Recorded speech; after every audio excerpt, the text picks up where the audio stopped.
Hello, I'm Marianne Mashiri, and this is the Iran War Today, our daily briefing bringing you up to date with all you need to know on the US-Israel war with Iran.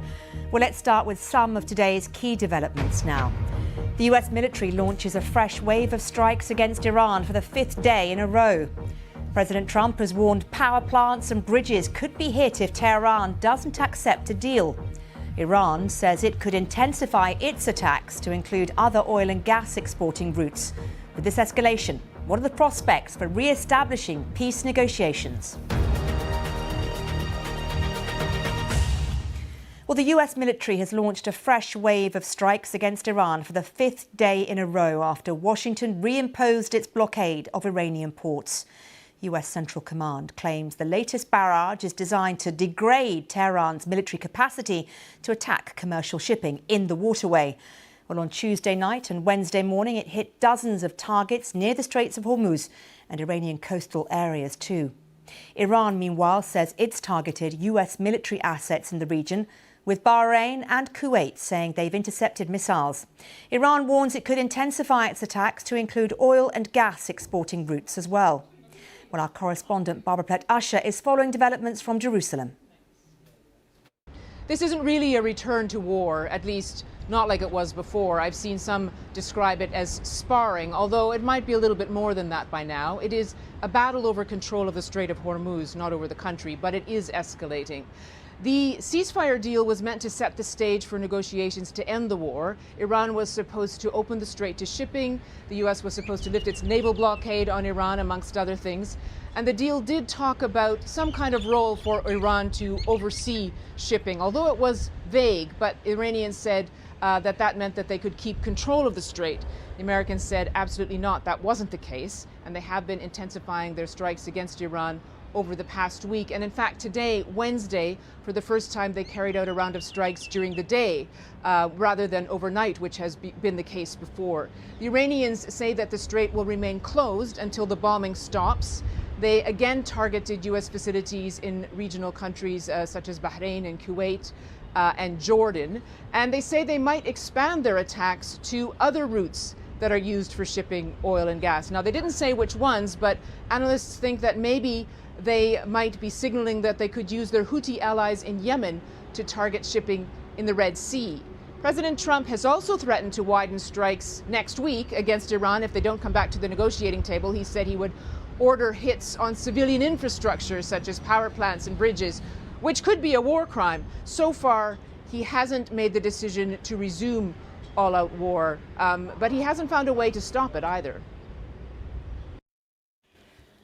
Well, meanwhile, President Trump has again threatened to order attacks on Iran's bridges and power plants next week if Iran leaders don't return to the negotiating table.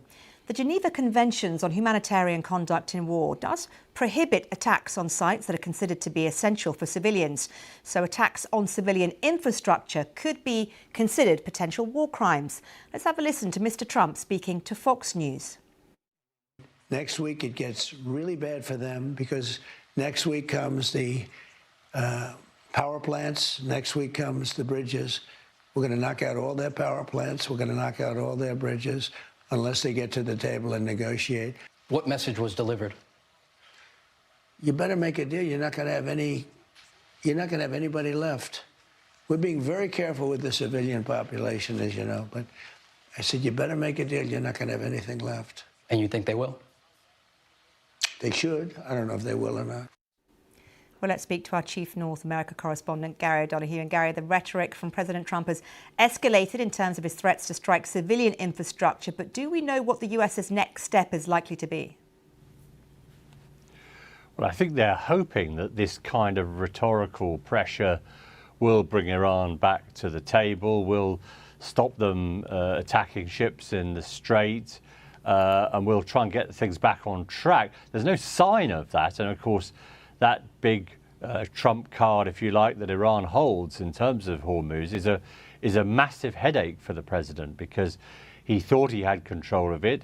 They've proved still, after all this punishment they've taken militarily, that they can disrupt traffic. And what we've seen is oil prices going up again, and the the sort of flow of ships through there coming to a real trickle. So this is a massive headache for the president. And to date, that kind of bellicosity, that kind of warlike threats hasn't really had an impact on Iran and stopped them or brought them in, if you like, to see it his way. I mean, they are threats for now, but do you think there's any chance he'd go through with any of these? I think so. I mean, they've hit bridges before. I mean, they have to be very careful, as you were saying, in terms of, international law, although the president says he doesn't need international law previously. But there would be an international outcry if they started targeting civilian infrastructure per se. I think what they try and argue is that it was connected to military capabilities, because, there is a genuine problem for the US if it starts ordering its military, its air force, its navy to do things that are illegal under international law. If you serve in the US military, you're not allowed to obey illegal orders. So there would be some gymnastics done that would have to be done in order to do that and justify it in a different way. Okay, Gary, thank you. Well, with me here in the studio is BBC Persian Siavash Ardalan. Siavash, what has the Iranian reaction been to this latest US blockade? Last night, the spokesman of Iran's foreign ministry had said, we will not negotiate with the U.S. under such conditions of duress, and said if the U.S. thinks that by using brute force we will open the Strait of Hormuz, they are mistaken. So a very strong message of defiance by Iran. And of course, the communique that was issued by Iran's Revolutionary Guards in reaction to the resumption of the blockade against Iran, saying that if we can't export our goods to the international community, then none of U.S. allies can do the same, which probably means getting the Houthis to close the Strait of Bab el-Mandab, putting more pressure on global economy, and maybe even targeting ships in the Indian Ocean. Has there been any reaction to those threats that we heard from President Trump and that Gary was talking about hitting roads, bridges, civilian infrastructure? Well, because it's not the first time that he's making these threats, it's not like Iranians will each time respond to every single comment that he makes. But I don't think it's going to make Iranians back down. They're already feeling the pain through this relentless U.S. attacks that is centered in the southern parts of Iran, affecting coastal communities, civilians. The President Trump may be saying that we will hit bridges and power plants, but already a lot of civilian infrastructure is being hit. More than 30 civilians have been killed. So people in those communities, their lives have been devastated. A lot of the fishermen boats have been ruined. Ports have been hit. Already they're feeling like civilian infrastructure is impacted. So I don't think President Trump's words is going to affect the calculus. Is it easier to get through to Iranians now within Iran and to talk to them and get, the kind of feel of what's happening there compared to before? Yes, the internet is on and the connection is good. We can see a lot of feeds on Instagram, which Iranians are very prolific, through which they're publishing videos of what's going on and the places that have been impacted, how people are feeling. So it gives us a good sense of how the public is feeling about this. Okay, Siavash, good to talk to you. Thank you.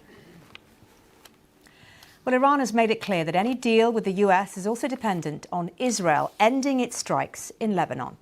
Well, Israel and Lebanon have been holding talks in Rome today. The focus is on establishing areas which will be occupied by the Lebanese army with the disarmament of Hezbollah, followed by the pullout of Israeli soldiers.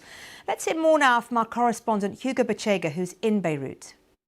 The talks in Rome were focused on the implementation of the framework agreement that was reached by Lebanon and Israel last month, and in particular the implementation of the so-called pilot zones. These are villages where there will be the disarmament of Hezbollah, the pullout of Israeli troops, and the deployment of the Lebanese military. But there has been no timeline, no dates announced for that to happen. And this has been the source of some frustration, some discontent here in Lebanon, with Lebanese officials saying that Israel has been delaying the implementation of those pilot zones. And this is seen as a crucial first step for the possible withdrawal of Israeli troops from that strip of land that is now under occupation in southern Lebanon.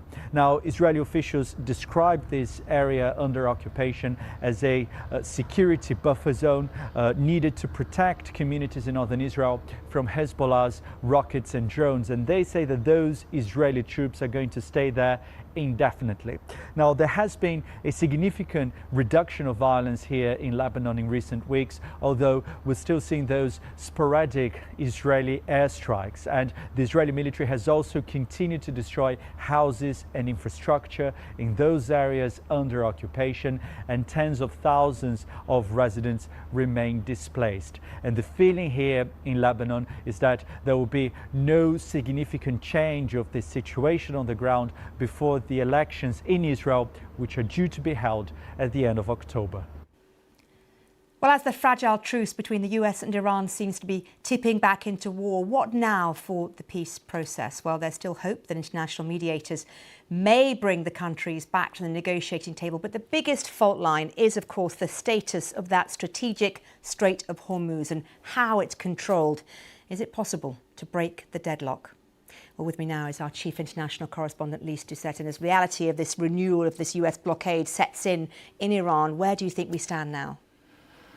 Well, Iran stands on a big, bright red line. And as you've seen, in much to President Trump's growing frustration, anger and disbelief, neither his significant military or economic pressure, we just heard about that from Siavash, is breaking Iran's spirit, in the sense of that for Iran's new leaders who emerged from this war feeling stronger, control over the strategic waterway, the Strait of Hormuz, is an absolute red line. They are not going to relinquish it. They have been saying that for months.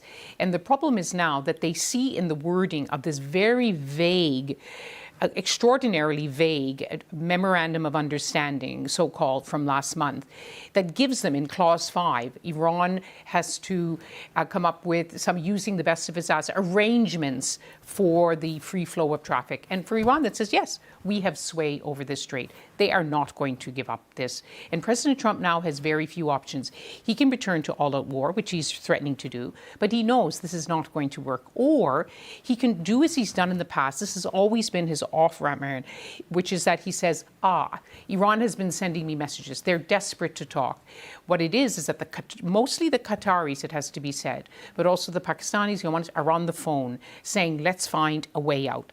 Because Iran's neighbors are suffering most of all. So they could try to find an exit ramp over how the strait is going to be managed. But it has to mean, this exit ramp, that both sides save face, right? That's the key for both sides. Neither side wants to back down, but neither side wants this return to all-out war. President Trump knows the midterms are approaching. Petrol prices are rising again. All of the polls tell him this is very unpopular.